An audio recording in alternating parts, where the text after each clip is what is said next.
ప్రతిరోజు ఉదయం రేపటి నుండి నా జీవితాన్నే మార్చేస్తాను అని మీకు మీరే ప్రామిస్ చేసుకుంటున్నారా?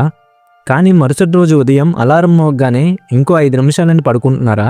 మీ దగ్గర టాలెంట్ ఉంది, కళలున్నాయి, కానీ వాటినన్నిటినీ సోమరితనం అనే ఒక మహమ్మారి మింగేస్తుందా? అయితే ఈరోజు వీడియో మీకోసమే.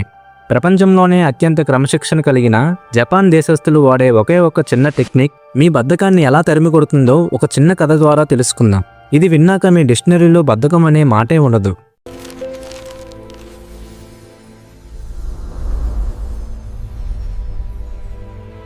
ఒక ఊరిలో కిరణ్ అనే యువకుడు ఉండేవాడు. కిరణ్కి చాలా పెద్ద ఆశయాలు ఉండేవి.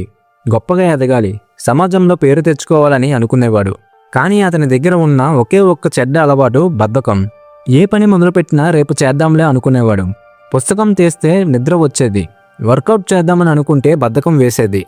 ఇలా రోజులు గడిచిపోతున్నాయి తప్ప కిరణ్ జీవితంలో మార్పు మాత్రం రావడం లేదు. కిరణ్ తండ్రి ఒక రిటైర్డ్ టీచర్. తన కొడుకు ఇలా కాలాన్ని వృధా చేయడం చూసి ఆయన చాలా బాధపడేవారు. ఒకరోజు కిరణ్ తండ్రి దగ్గరికి ఆయన పాత మిత్రుడు ఒక ఆయన వచ్చాడు. ఆయన చాలా ఏళ్ళు జపాన్లో ఉండి తిరిగి వచ్చాడు. ఆయన పేరు సురేష్.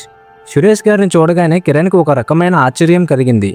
ఆయన వయసు 60 ఏళ్ళ పైనే ఉన్న ఒక 20 ఏళ్ల యువకుడి కంటే ఉత్సాహంగా చురుగ్గా పనులు చేస్తున్నారు. కిరణ్ మెల్లగా సురేష్ గారి దగ్గరికి వెళ్ళి అడిగాడు, అంకుల్, ఈ వయసులో కూడా మీరు ఎంత యాక్టివ్గా ఎలా ఉంటున్నారు? నాకిప్పుడే 25 ఏళ్ళు, కానీ ఏ పని చేయాలన్నా నీరసం, బద్ధకం వచ్చేస్తున్నాయి. నా వల్ల ఏమీ కాదనిపిస్తుంది అని తన బాధను చెప్పుకున్నాడు.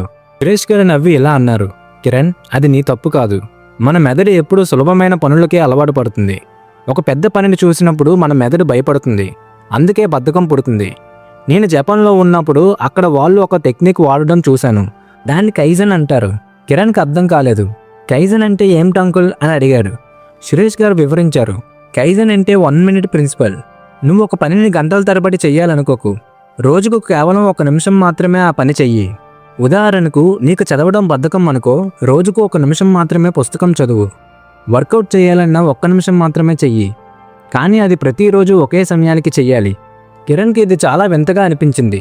1 నిమిషం చేస్తే ఏం మారుతుంది అంకుల్ అని ఎగతాళిగా అడిగాడు. దానికి సురేష్ గారు గంభీరంగా ఇలా అన్నారు, మన సమస్య గంటల తరబడి పని చేయడం కాదు, ఆ పనిని మొదలు పెట్టడం. 1 నిమిషమే అని నీ మెదడుకు చెప్పుకుంటే అది భయపడదు. సరే, 1 నిమిషమే కదా అని మొదలు పెడుతుంది. ఒక్కసారి మొదలుపెట్టాక ఆ పనిలో నీకు తెలియకుండానే ఇష్టం ఏర్పడుతుంది. ఆ 1 నిమిషం మెల్లగా 5 నిమిషాలు అవుతుంది, తర్వాత గంట అవుతుంది. జపాన్ వాళ్ళు ఏకంగా కొండను తొలగించాలన్నా ఒక చిన్న దెబ్బతోనే మొదలు పెడతారు. కిరణ్ ఆ రోజే ఈ టెక్నిక్ పాటించాలని నిర్ణయించుకున్నాడు. మరుసటి రోజు ఉదయం లేవగానే బద్ధకం వేసింది. కేవలం 1 నిమిషం మాత్రమే వర్కౌట్ చేస్తానని మనసులో అనుకున్నాడు. 1 నిమిషం పుషప్స్ తీశాడు. ఆ తర్వాత అతనిలో తెలియని ఉత్సాహం వచ్చింది.